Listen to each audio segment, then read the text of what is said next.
제80차 정책조정회의를 시작하도록 하겠습니다. 네, 오늘은 잘 아시는 것처럼 3월 8일 세계 여성의 날입니다. 지난 75년 유엔에서 공식적으로 지정한 이후에 전 세계적으로 지금 치러지는 날인데요. 거슬러 올라가면 1908년, 지금부터 딱 110년 전에 미국의 여성 노동자들이 선거권 획득과 노동자 결성을 위해서 투쟁한 그 결과가 오늘날 세계 여성의 날 기념으로 이루어진 것 같습니다. 오늘 한국 사회에서 이제는 선거권과 그 노동권의 문제를 넘어서서 양성평등과 여성의 인권 문제로 한국 사회가 뜨거운 파도가 연일 이어지고 있는 것 같은데요. 지금까지 남성 중심의 문화를 되돌아보고 양성과 여성이 동등하게 더불어 함께 살아가는 그러한 날이 될 수 있도록 우리 스스로를 되돌아보는 그런 하루가 되도록 하겠습니다. 우건식 원내대표 모두가 있겠습니다. 네, 우리 홍익표 수석부의장 말을 이어받아서 오늘은 3월 38 세계 여성의 날입니다. 이 세계 여성의 날을 맞아 그 어느 때보다도 더 특별한 의미로 다가옵니다. 지난 20일 양성평등 기본법 및 본회의를 통과해서 올해 처음 법정 기념일이 된 여성의 날을 미투 운동이 들불처럼 일어나는 가운데 맞게 되었습니다. 1908년 1만 5천여 명 미국 여성 서민 노동자들은 정치적 평등권을 쟁취하고 작업 환경 개선과 임금 인상 등을 요구하며 시위를 벌였고, 이후에 활기를 띠게 된 여성들의 국제적 연대운동은 여성 인권 보호, 차별 철폐, 여성 고용과 실업 문제 등의 목소리를 높이며 세상의 변화를 이끌어왔습니다. 110년이 지난 지금 미투 운동이라는 이름으로 다시 한번 용기 있는 여성들의 목소리가 세상을 바꾸고 있습니다. 민주당은 여성들의 용기에 온전히 공감하며 전적으로 지지하고 피해자의 편에서 끝까지 함께할 것입니다. 이 문제에 관해 결코 정부적 판단은 하지 않겠습니다. 선언적 정치적 차원을 넘어 단기구로 격상된 젠더 폭력 폐기 산하에 신고센터를 두어서 전문 인력을 배치하고 피해자 신고와 상담이 이루어질 수 있도록 할 것이며 직권조사에서 고발까지 당의 책임 있는 자세로 엄중하게 대처해 나가겠습니다. 또한 법과 제도 개선 등 모든 수단과 방법을 강구해서 성폭력, 성추행을 뿌리 뽑고 피해자 지원과 2차 피해 방지에 앞장서 나가겠습니다. 위계와 권위를 이용한 성폭력과 억압은 어떤 이유로도 용납될 수 없으며 미투 운동은 이에 강력한 경고를 보내고 있는 것입니다. 미투 운동은 민주주의 확대와 새로운 대한민국으로 가기 위한 과정입니다. 그 뜻을 뼛속 깊이 엄중하게 받아들이고 인권의 문제인 미투 운동이 좌우 진영이나 정치적 공세, 음모론 등으로 얼룩지게 해서는 안 된다는 점을 다시 한번 강조합니다. 어제 대통령과 여야 5당 대표 간의 회동이 있었습니다. 문재인 정부 출범 이후 여야 대표 모두가 참여하는 첫 자리이기 때문에 더욱 의미가 있었습니다.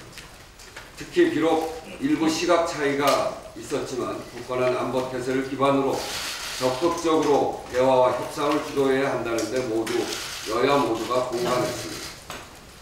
평화정착을 위한 문재인 정부의 노력이 조금씩 결실을 맺고 있는 상황이니만큼 앞으로도 우리 정치권이 초당적으로 협조하고 포옹해 주시길 당부드립니다. 정부 여당도 항상 귀를 열어놓고 야당에게 협력하는 자세를 보이겠습니다. 어제 회동에서 개헌 관련 대화도 오고 갔습니다.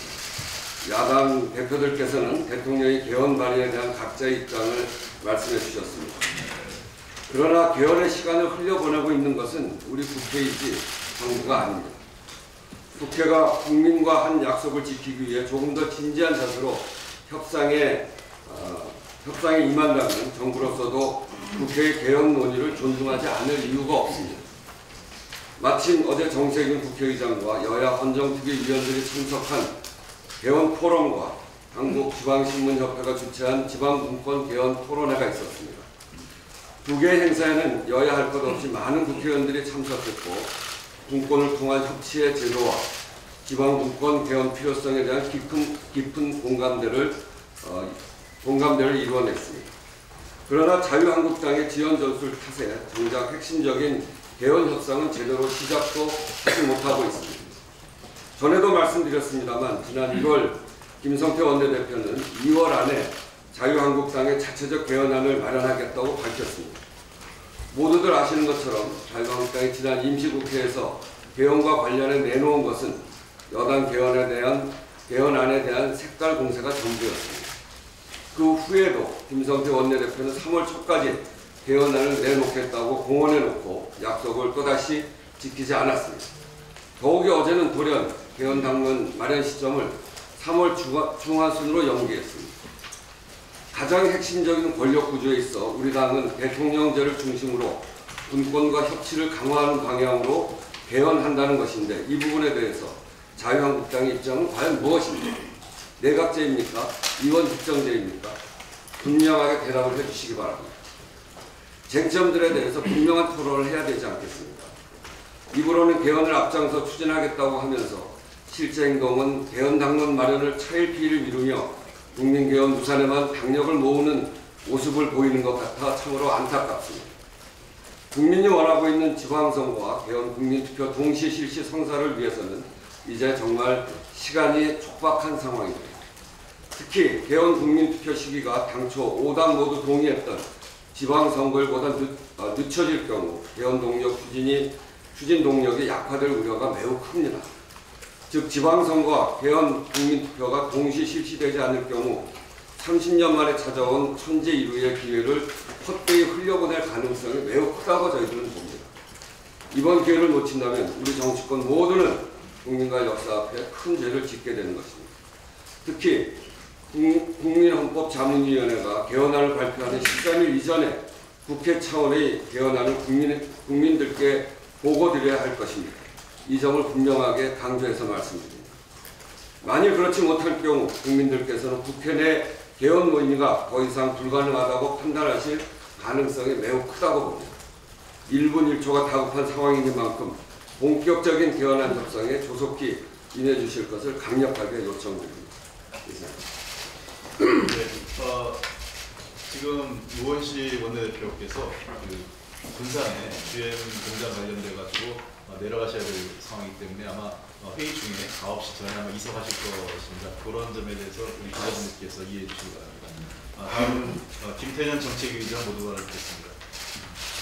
지난해 공공기관 동반성장 평가 결과 한국동서발전 등 9개 기관이 우수 등급고 한국마사에는 7개 기관 개선이 필요한 것으로 나타났습니다. 이 평가는 대중소기업 동반성장에서 공공기관이 선도적 역할을 하도록 만들기 위해 2007년부터 매년 실시해오고 있는 제도입니다. 그러나 평가 결과가 기재부에서 실시하는 공공기관 경영평가에는 제한적으로 반영되는 문제점이 있어서 실효성이 떨어진다는 비판을 받아왔습니다. 더불어민주당은 기재부, 중기부 등 관계부처와 협의해서 공공기관 동반성장 평가의 실효성을 높이고 공공기관의 관심 제고를 위한 개선 방안을 추진하겠습니다. 우선 공공기관 동반성장 평가 결과를 기재부의 공공기관 경영평가의 개량 지표로 반영하고 적정 수준의 배점을 부여하는 것이 필요합니다. 그리고 평가 대상 공공기관을 현재 58개 기관에서 경영평가 대상 기관 수와 같은 113개로 확대하는 것을 검토하겠습니다. 아울러 우수기관 포상, 기관장 평가에 반영하고 성과급과 연계하는 등 우수기관에 대한 인센티브를 강화하는 방안도 검토하겠습니다. 이 밖에도 동반성장 생태계 조성, 대중소기업 상생 협력을 위해 당과 정부는 지속적으로 노력하겠습니다. 6.13 지방선거가 채 100일이 남지 않았습니다. 더불어민주당은 이번 지방선거를 통해 문재인 정부의 국정 동력을 더욱 강화하고 지역 균형 발전을 구체적으로 실현해 나갈 것입니다. 아울러 국민과 조금 더 가까운 곳에서 민생을 책임질 든든한 지방정부를 만들기 위해 최선의 노력을 다할 것입니다. 이를 위해 더불어민주당 정책위원회는 공약준비 TF팀을 구성하고 본격적인 활동에 들어갔습니다. 먼저 100대 국정과제를 토대로 국가와 지방정부의 비전을 재확인하고 지속적으로 추진해야 할 공약을 제시할 것입니다. 또한 현재 지방자치단체에서 시행하고 있는 정책들 중에 전국적으로 확산할 필요가 있는 정책들을 선정할 계획입니다. 지난 대선에 이어 다시 한번 국민이 심쿵할 참신한 정책으로 국민 곁에 다가가겠습니다. 네. 고원식원 대표 이석하신 거 양해해 주시기 바라겠고요. 다음은 박홍근 수석부대표 현안 발언 듣겠습니다. 네, 자유한국당과 바른미래당의 한국 GM 국정조사 실시 요구에 대해 우선 말씀드리겠습니다. 정부는 GM 측과 한국 GM의 경영 정상화를 위한 3대 원칙에 합의했고, 산업은행은 GM과 실사 진행을 위한 협의 중이고 곧 재무실사가 개시될 예정입니다. 선 실사 진행 후 협상 착수가 예정된 상황에서 국회가 한창 문제를 풀기 위해 집중하고 있는 사람들을 부르자는 것은 시험 문제 풀어야 될 학생을 불러다가 잘잘못을 따지겠다는 것과 같은 일입니다. 한국 GM 국정조사는 국익과 지역 경제에 도움을 주기보다 GM 본사에 한국에서의 철수 명분을 주거나 우리 정부의 전략을 사전에 공개해서 협상의 차질을 초래할 뿐입니다. 더구나 민주평화당에서도 국정조사에 반대하고 있고 전북 지역에서조차 반대하는 국정조사를 추진하는 것은 사리에 맞지 않습니다.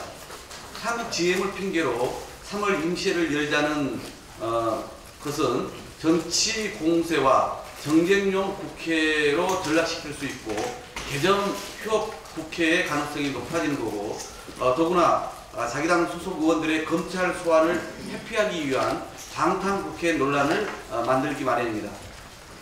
지난 3월 5일 원포인트 국회 소집을 상당히 하기로 지난 2월 28일 자정에 합의하면서 추가적인 임시회 소집은 없다는 점을 당시 원내대표들께서 분명히 했다는 사실을 상기해 주시기 바랍니다.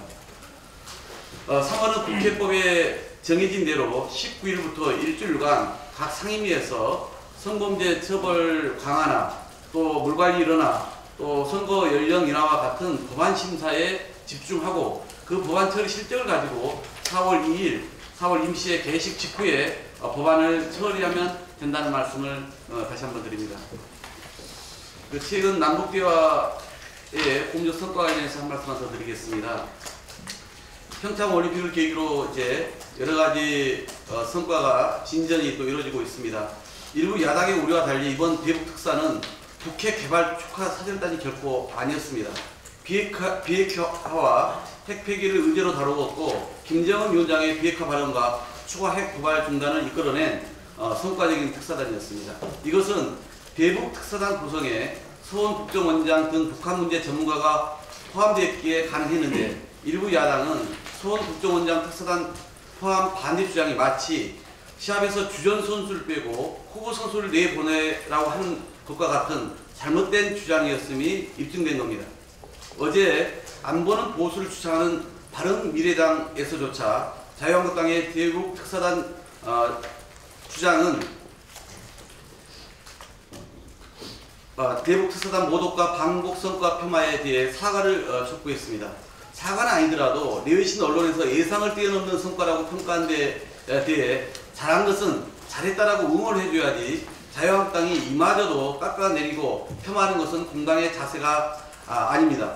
지난 보수선거 10년 동안 그 어떤 압박과 제재로도 이뤄내지 못했던 것을 이제 성과를 내고 있는데 정치권은 한마음으로 축하와 격려를 보내고 지속 가능한 남북대화와 항구적인 한반도 평화체제 구축을 위해서 수당적으로 힘을 모아주실 것을 제안드립니다. 특히 어제 제한이 있었습니다만 남북 문제와 안보, 외교 문제에 있어서 정치권의 단합된 의지를 보여주기 위해 여야정 상설협의체 구성을 재차 요청드립니다. 자유한국당을 비롯한 야당에서도 전향적으로 검토하고 또 대승적으로 결단해서 한반도 운명의 대전환의 순간 중대한 국면에서 우리의 정치의 길이 어디로 가야 되는지 심사해 줄 것을 요청드립니다. 이상입니다. 네, 다음은 김경엽 제2정조위원장 현안 발언 듣겠습니다.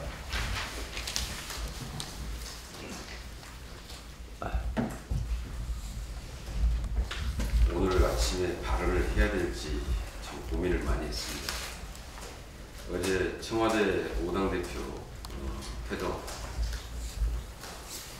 처음으로 청와대 회동에 참석한 홍준표 자유한국당 대표의 발언에 대해서 거론할 가치가 있을까 사실 고민을 좀 했기 때문인데요.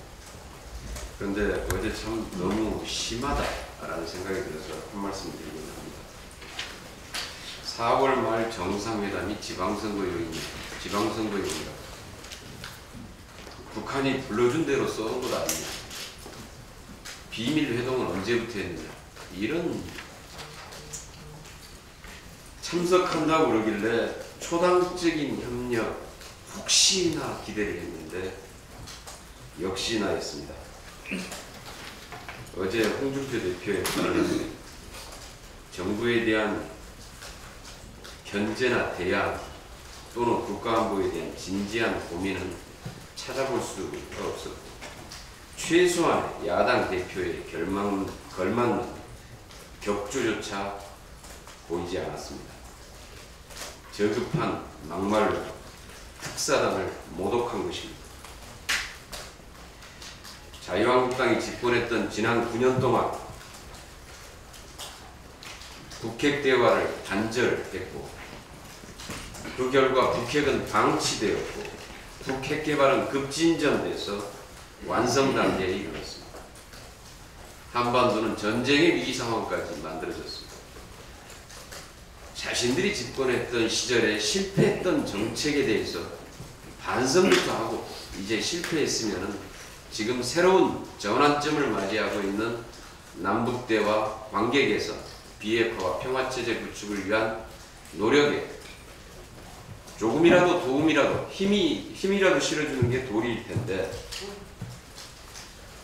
잔칫집에 재뿌리기로 계속해서 일관하고 있습니다. 집권했던 시절 북한에게 선거 앞두고 총 쏴달라는 총풍 사건이다. 사과는 아닌데 사과인 것처럼 보이게 써달라는 합의서 애원,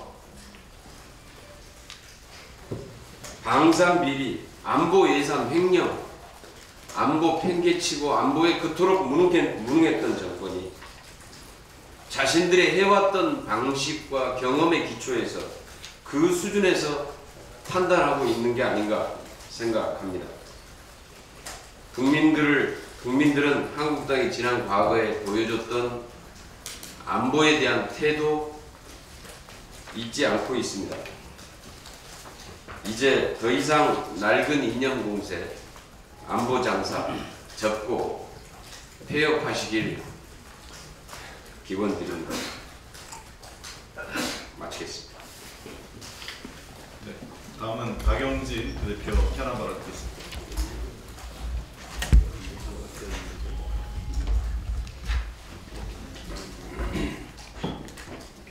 예, 어젯밤 KBS의 760분을 본 국민들은 또 큰 충격에 빠졌습니다. 2008년 이건희 삼성 회장의 비자금 횡령 관련 혐의 수사를 위해서 출범한 조준웅 삼성 특검이 엉터리 수사였음이 확인됐기 때문입니다. 조준웅 변호사는 어제 보도된 방송 인터뷰에서 당시 밝혀낸 차명 계좌 1199개가 삼성그룹 쪽에서 제공한 것이라고 말했습니다. 조 변호사는 이 사람들이 우리가 스스로 차명인 것을 가져오겠다라고 말하고 그들이 이게 차명이다라고 자수하는 리스트를 만들어 온 게 1199개다라고 이야기를 한 겁니다. 무슨 생각으로 이 인터뷰를 했는지는 모르겠습니다만 이는 자력 수사를 통해서 범죄 혐의를 확인하는 것이 아니라 삼성이 찍어준 계좌만을 들고 국민 앞에 발표를 한 겁니다. 즉 조준호 삼성 특검이 부실 수사를 넘어서서 삼성을 위한 맞춤형 수사였다고 하는 것을 스스로 고백한 셈입니다. 저희 더불어민주당 이건희 차명계좌 TF가 지난 중간 보고에서 국민 여러분들께 말씀드린 것처럼 전면 재수사와 또 조준웅 특검에 대한 수사를 촉구한 것이 맞았다는 점을 다시 확인하는 것입니다. 이와 관련해서 오늘 오전 10시 30분에 정론관에서 저희 TF의 기자회견이 있을 것입니다. 검찰이 수사를 앞두고 있는 것으로 알고 있습니다. 제대로 된 수사를 다시 한번 촉구드립니다. 한 가지 더 말씀을 드리면 제가 지난 2월 27일 정무위 전체회의에서 이건희 차명계좌를 통해 삼성 계열사 주식을 매매하는 과정에서 문제점이 있을 수 있었다고 지적을 한 바가 있습니다. 즉 그룹의 온갖 고급 정보가 다 모여있는 미래전략실에서 삼성 계열사 주식을 매매했다면 이것은 자본시장법에서 금지하고 있는 미공개 중요 정보를 이용한 매매의 가능성이 크기 때문에 금융위원회 자본시장조사단에서 즉각 조사에 착수할 것을 촉구했던 겁니다. 그런데 어제 언론 보도에 의하면 금융당국이 이건희 차명계좌에서 자금을 인출하는 과정에서 공시 의무를 제대로 이행하지 않은 사실을 포착해 조사하고 있고 또 기업 내부 정보를 이용한 불공정 거래 가능성도 염두에 두고 조사하고 있다고 했습니다. 미공개 중요 정보를 이용한 불공정 내부자 거래의 경우 10년 이하의 징역에 처해지는 중대 범죄입니다. 또 그 공소시효가 10년이라서 아슬아슬하긴 합니다만 아직 처벌 시간이 남아있는 상황입니다. 이에 대해서 금융당국이 뒤늦게나마 조사에 착수한 것은 다행이라고 생각합니다. 이제 판이 완전히 뒤집혔습니다. 지금까지는 금융실명법 위반으로 인해서 미뤄진 공정과세와 법정의를 실현하는 차원, 즉 세금의 문제였다고 한다면 이제부터는 이건희 차명계좌 건은 전혀 다른 차원의 문제로 확대가 된 겁니다. 단순 세금 포탈의 차원을 넘어서서 형사처벌의 대상이자 우리 자본시장의 질서를 유린하고 공정성을 깨트리는 행위로서 사실로 드러날 경우 엄벌에 처해져야 마땅합니다. 금융당국은 그동안 소극적이고 무책임했고 나태했던 자세를 버리고 적극적인 법질서 회복을 위해 노력해 줄 것을 촉구합니다. 이제 돈으로 대한민국을 주무르고 돈으로 법을 유린해온 이건희 회장과 삼성의 불법 행위는 더 이상 숨을 곳이 없습니다.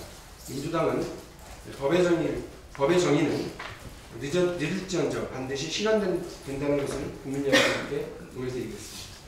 마치겠습니다. 예, 제가 짧게 몇 가지 사안 좀 말씀드리겠습니다. 오늘 미국 정부 백악관에서 철강과 이 알루미늄에 대한 고유관세, 보복관세에 대한 행정명령 결정이 오늘 날 예정입니다. 잘 아시는 바와 같이 이 트럼프 정부가 세계를 대상으로 무역 전쟁을 벌이고 있는 것에 대해서 매우 유감스럽습니다. 미국의 저명한 학자인 폴 크루먼 교수나 제프리 삭스 교수 모두 미국의 정부에 대해서 비판적 입장을 취하고 있고 특히 제프리 삭스 교수 같은 경우는 이러한 미국의 무역 전쟁이 과거 1930년대와 같이 세계적인, 미국은 물론이고 세계적인 경제 대공황을 초래할 수 있다는 지적까지 하고 있습니다. 오늘 미국이 결정 과정에서 한국 정부가 포함되느냐 안 되느냐 이 총명의 관심사이긴 한데요. 저는 한국 정부의 포함 여부를 떠나서 우리 한국이 그 대상이 되느냐 안 되느냐를 떠나서 자유롭고 공정한 세계 무역 질서에 대한 미국의 전향적인 입장이 필요하다. 저는 아예 이 조치 자체가 폐기되어야 되는 것이 맞다라고 생각을 합니다. 또한 이와 관련돼서 그동안 일부 야당과 일부 언론에서 마치 이 문제가 한미동맹 때문에 한미동맹의 문제가 있어서 남북관계 때문에 발생됐다고 여러 차례 잘못된 지적에 대해서 바로잡지도 않고 그냥 넘어가고 있습니다. 만약 트럼프 정부의 세계적인 무역전쟁이 한미동맹 문제 때문에 생긴 겁니까? 그건 아니죠. 그때 분명히 여러 차례 아니라고 했음에도 불구하고 일관되게 이런 주장을 했던 일부 야당에 대해서는 사실은 이 세계 경제를 보는 눈, 그 다음에 한반도 문제를 보는 눈에 대한 스스로의 교정이 필요하지 않을까 생각합니다. 두 번째 말씀드리고 싶은 거는 삼성 장충기 사장 관련된 미래전략실장 관련 문자인데요.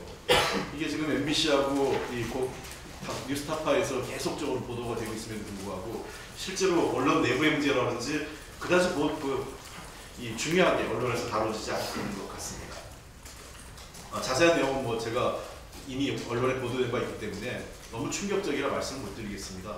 뭐 삼성인으로 세계를 본다든지 혈맹, 뭐 형님 동생 관계 이런 것들이 이 대한민국 언론의 민낯을 드러낸 것 아닌가 생각됩니다. 저는 두 가지만 요구하겠습니다. 첫째는 이 해당 이미 실명이 드러난 관계자들에 대해서 해당 언론사가 자체 직면한 인사 조치를 해야 됩니다. 조사해서. 그다음에 두 번째는 이미 퇴직했거나 또는 현직에 있다 하더라도 기자협회 차원에서도 해당 인사는 기자협회에서 제명 등 관련된 조치가 필요합니다. 이것은 대한민국 언론과 기자들의 명예가 달린 사안이라고 생각합니다. 같은 동료라고 감싸줘서는 대한민국 언론의 미래가 없고 그러면 대한민국의 언론의 미래가 없으면 우리 한국 사회 정치의 미래도 없다고 생각합니다. 세 번째, 어제 홍준표 대표 말씀에 충격을 받았습니다. 안희정사 관련돼서 음모론 얘기했는데 저는 그걸 농담이라고 했지만 그건 김지은 씨에 대한 또 다른 2차 폭력입니다. 정치인들은 그렇게 할 수 있습니다. 그 얘기 속에는 마치 김지은 씨가 농담이라 하더라도 김지은 씨가 정치인의 사주를 받아서 했다라는 그러한 머릿속에 염두에 두고 있는 그 자체가 바로 미투 운동을 바라보는 홍준표 대표의 시각이 아닌가 생각됩니다. 얼마 전 미투 운동하면서 미투란 그 간판을 들고 있는 걸 보고 저는 깜짝 놀라서 어떤 생각을 들었냐면 우리 여성들과 함께 하겠다는 게 아니라 나도 성범죄자입니다라고 고백하는 줄 알았습니다. 미투를 보는 시각에 저는 문제가 있다고 생각합니다. 저는 임종석 실장한테 사과하는 게 아니라 김지은 씨한테 공개적이고 반드시 정중하게 사과해야 된다고 생각합니다. 그것이 미투 운동을 정치적으로 활용하지 않고 정말 우리 사회에서 양성평등과 여성의 인권 문제를 존중한다면 홍준표 대표가 정중하게 사과하십시오. 그것이 최소한의 정치인의 돈입니다. 당대표라면 그렇게 해주십시오. 남북관계에 대해서 말씀드리겠습니다. 남북관계 앞으로 이 3월, 4월이 매우 중요한 고비일 것으로 생각됩니다. 이번 이 특사단의 결과는 우리가 당초 예상했던 것보다 매우 좋은 예상을 기대를 뛰어넘는 좋은 결과를 가져왔습니다. 물론 이 지금의 합의가 중요한 게 아니라 앞으로 이것을 어떻게 제대로 이행하고 추진하느냐 하는 것이 중요합니다. 그 과정에서 여당은 물론이고 이 야당을 포함한 국회의 적극적인 협조가 필요하고 우리 사회에서 함께 민족 문제, 그다음에 한반도의 평화와 안정이라는 문제에 대해서 함께하는 자세가 필요하다고 생각합니다. 그럼에도 불구하고 일부 유감스러운 것은 야당, 특히 자유한국당에서 트럼프 대통령조차도 어제 남북그라우트의 발표가 매우 긍정적이고 세계를 위해서 위대한 일이다. 북한이 긍정적으로 행동하는 것처럼 보인다. 이런 얘기를 했음에도 불구하고 지금 보니까 국제사회에서 일본 아베 정부하고 우리나라에서는 자유한국당만이 매우 부정적인 입장을 견지하고 있습니다. 정부의 정책에 비판하고 조언을 할 수 있겠지만 무조건 반대를 위한 반대, 어깃장을 위한 반대는 잘못됐다고 생각합니다. 특히 최근에 자유한국당은 마치 이 자민당 한국지구당처럼 보입니다. 자한당. 아베 총리가 얘기하면 그대로 따라가는 겁니다. 대한민국의 이해관계를 위해서 일본이야 평화법 개정하고 자위대를 정규군화하기 위해서 북한이라는 어떤 위협이 존재해야 되고 북한의 위협을 자기 정책으로 활용하는 것이 국익에 부합한다 하더라도 그것이 도리어 대한민국 이후에는 무엇이 맞습니까? 저는 이제 자민당 한국지구당이라고 얘기합니다. 그런 문제에 있어서 우리가 성숙된 자세로 야당의 협조가 필요합니다. 그래야만 우리가 이 금년 이 4월달 정상회담을 넘어서서 한반도 평화에 새로운 미래를 낼 수 있다고 생각합니다. 자유한국당이 대승적으로 협조해 주실 것을 다시 한번 부탁드립니다. 좋은 정책을 갖고 선거에서 경쟁했으면 좋겠습니다. 서로 깎아먹고 서로 비판하는 그런 경쟁이 아니라 좀 더 긍정적인 경쟁, 좋은 정책을 갖고 국민들의 미래와 대한민국의 행복을 위해, 대한민국의 미래를 위해서 경쟁하길 기대하겠습니다. 이것으로 공개 발언을 마치도록 하겠습니다.